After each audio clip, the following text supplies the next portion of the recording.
Joining us now for more information into Tampon Tim's background, he's a researcher at the Government Accountability Institute and co-host of the podcast Drilldown with Peter Schweizer. Let's welcome to Real America, Eric Eggers. Eric, nice to see you. Wow. I'm not surprised.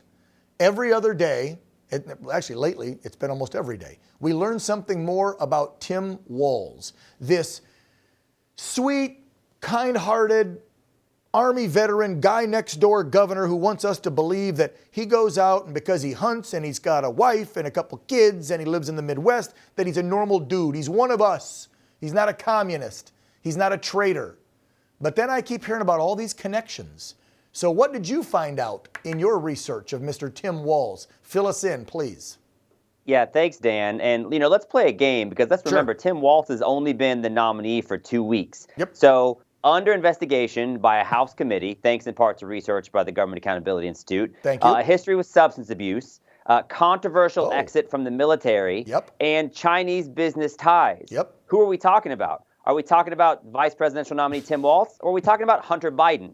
Because the parallels are actually quite striking. And I think, and I'm serious about this, in 2 weeks, we were able to replace a Biden the first time in 50 years. There's no Bush, there's no Clinton, there's no Biden on the ticket. So Joe Biden's gone, his son Hunter and his Chinese connections are gone, and we managed to replace them with someone who's got even potentially stronger ties to the Chinese Communist Party. Remember, as governor, everything you just said is true and incredibly troubling. But the one thing you didn't mention that I think all of your viewers should be aware of, I mean, the $2 million to an al-Qaeda-linked charity is bad. How about $900 million of Minnesota tax dollars going into Chinese funds? He used Minnesota state pensions to fund. He's the chair of, as governor, he's the chair of their state board of investments. And they pushed $900 million into Chinese funds at a time when states like Florida, Missouri, and Indiana are backing away. No other state put that much money within the last 3 years as Minnesota did. So there's a lot of very concerning ties. I mean, the guy got married there, right? And he's taken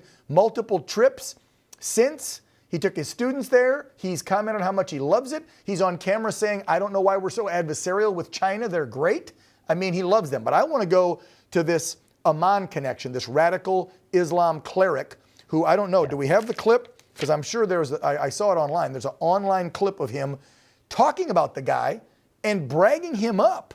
He thinks he's like a master teacher. I mean, so you love China and communism and you love radical clerics that have connections to terror groups, that don't condemn the October 7th attacks. Oh, and by the way, are connected to Al-Qaeda, the guys that brought the towers down. And this is a guy that we're putting up as VP on the Democrat ticket. They should be freaking ashamed of this, Eric. I think his quote was, as one teacher, I know a master teacher when I see one. So he was very complimentary and laudatory of this radical Islamic linked person. And don't forget, you mentioned the Chinese ties. Just really quickly, his wedding anniversary is on the 5th anniversary of the Tiananmen Square massacre. I mean, that's how connected this guy is to the heart of everything that's wrong with communist China. And so now he's then he's lauding, he's attending events. He's attended events sponsored by Communist China. He's attended events where this cleric was speaking. He's now sent $2 million of taxpayer dollars in Minnesota to groups linked to Al-Qaeda. Worse than that, as governor, he helped oversee this insane inflation of up to $250 million worth of fraud, money that was supposed to go to feed poor kids. I saw that. Ended up in Somali-linked groups that were supposed to feed people, but actually ended up making all the food disappear. So Tim Walz's track record as governor is bad, and these are why I think the House investigation into Tim Walz.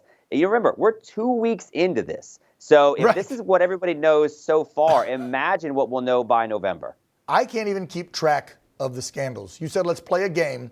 So to wrap things up with you, in case you missed any, I'm going to go over the ones that I know of, and then I want you to throw any more in, all right? Folks, you can play at home. Take a drink every time I say a scandal. No, I'm just kidding. So this isn't a scandal, but it's disgusting. He pushed for the tampons in all public bathrooms for boys K through 12 in schools in his state. We know that's a fact. He signed the transgender bill that makes it a safe haven so minors can go behind their parents' back and be mutilated in his state. That's a fact. You just told us he gave almost $1 billion in way of a union's investment money over to a Chinese firm. There, we got that one. He's being investigated for the $2 million that went missing in the food fund for poor kids. The AWOL thing, we know is a fact because the actual command master sergeant came out and said he knew where we were deploying. He retired right before I took over and I was the command master sergeant. He knew. So all this BS of he didn't know when they were going to Iraq, that's a lie. And he lied about his title. That's stolen valor. So that's the valor thing. Getting married on the anniversary of Tiananmen Square and loving China and all the comments about loving China. And the one soundbite I love is where he says one person's socialism is another person's neighborliness. So we know how he feels about socialism and communism there. This Amman saying the cleric's an amazing guy, a master teacher. The connections to those terror groups and helping them. There's 9. What else? I almost forgot a big one. And allowing the riots to happen and not help the mayor of Minnesota during the summer of love. Right? For 3 days, he didn't send in the guard. That was his call. Then he blamed it on the mayor. That Democrat mayor's come out and said, no, that was all Tim, not me. I got 10. What am I missing before we say goodbye, Eric?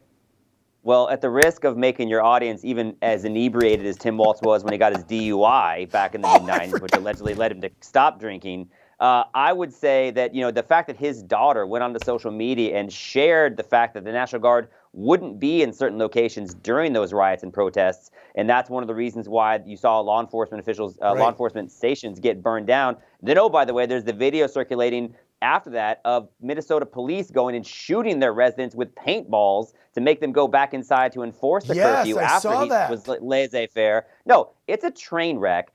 His track record during COVID, his track record on the trans stuff, his track record of the George Floyd protest. We're like protest, at a baker's dozen, Eric. You're giving me a headache. I guess I wish we were more top shelf on the program tonight, Dan. But no, it's very bad. And I think the good news is partly because of our research, the House is investigating. And I think that what they will continue to find will continue to give everyone, let's just call it, more of a buzz about Tim Walz. All right, thedrilldown.com. Check out what him and Peter Schweizer, Peter Venn on the program, love his books and his amazing investigations. And we love what you guys do over at the Government Accountability Institute. Keep it up. We'll probably need more of you over the next 70-some days before this election because, as you said, it's only been 2 weeks. Wait till next week and what we find out about Tim Walz. Eric Eggers, thank you, brother. Take care.